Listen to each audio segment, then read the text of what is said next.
This is what I prepared yesterday for us. Chocolate mousse and desserts. How do you feel about melting chocolate in the microwave? If it stayed in the bowl. And they're ready? So this looks super smooth now. That's a good tip. Very good. That's really good.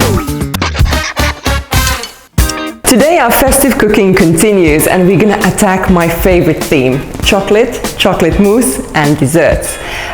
In the kitchen with me I have Mia, and Mia is our food team's team leader, and she is the pro at everything festive, and she'll be here helping me making this chocolate mousse. Well, the chocolate mousse is super simple. It's 3 ingredients. So I've got dark chocolate, I've got some fresh eggs, and I have some fine sea salt. The first thing we need to do is to melt the chocolate. How do you feel about melting chocolate in the microwave?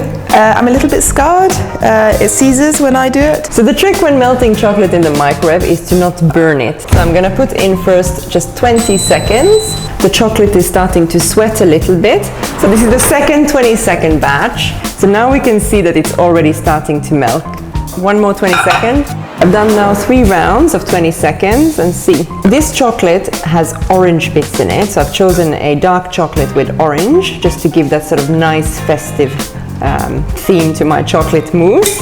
Would you approve? I approve. Okay, great. Let's continue.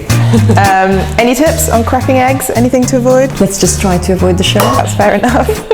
So for this dessert, the only thing you need to be really mindful of is to make sure that you prepare it in advance. So the chocolate mousse needs to set in the fridge for about 6 hours minimum. I would usually do this definitely overnight. Here we go. Awesome. Last one. So the next thing is we're going to start whisking the whites. So I'm going to put a little pinch of salt, because the chocolate I've used is a little bit sweet, and for me I think the salt kind of breaks into that. So how do you know when it's a stiff beef? So this is what they would look like when they're stiff. The old wives' tale is that if it stayed in the bowl, then they're ready. All right, next step, gently whisk together the yolks and the chocolate. You can really smell the orange, can't you? What are you doing here? So yes, good question.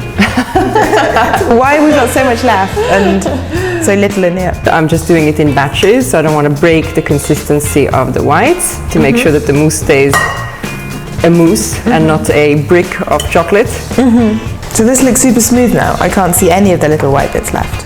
I think we're good to put it in the pots. Cool. So this quantity, 180 grams of chocolate and 6 eggs, can make like a good dessert for 6 people. I'm going to cover them with some cling film, and that's it. We'll put them in the fridge, and tomorrow we'll have some nice chocolate mousse. Excellent. This is what I prepared yesterday for us. I've used exactly the same chocolate.